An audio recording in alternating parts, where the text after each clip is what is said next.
కూటమిలో భాగంగా జనసేనకు ఫైనల్ గా 21 అసెంబ్లీ 2 లోక్సభ స్థానాలు కన్ఫర్మ్ చేశారు. అయితే ఆ 21 అసెంబ్లీ స్థానాల్లోనూ మరో స్థానం కూడా జనసేన త్యాగం చేయడం తప్పదని అంటున్నారు. తమకున్న 21 స్థానాల్లోనూ ఇప్పటి వరకు 18 మంది అభ్యర్థులను ప్రకటించగా మిగిలిన స్థానాలను పెండింగ్ లో పెట్టింది.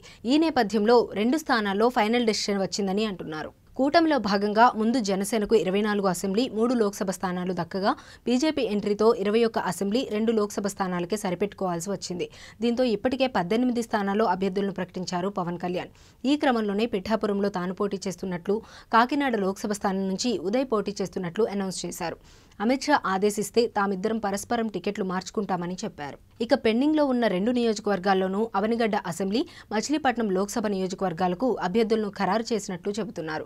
ఇందులో భాగంగా అవనిగడ్డ అసెంబ్లీ నియోజకవర్గం అభ్యర్థిగా విక్కుత్తి శ్రీనివాస్ను ఖరారు చేసినట్లు సమాచారం.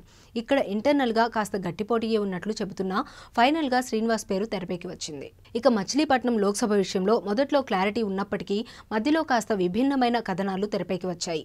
వైసీపీ నుంచి వచ్చిన sitting MP Balashowry Janasena Machilipatnam MP అభ్యర్థి అని చెప్పినా అనకాపల్లి నియోజకవర్గం నాగబాబుకు మిస్ అవ్వడంతో మరో చర్చ తెరపైకి వచ్చింది. బాలశౌరిని అవనిగడ్డకు పంపించి మచిలీపట్నాన్ని నాగబాబుకి కేటాయిస్తారనే ప్రచారం సాగుతోంది.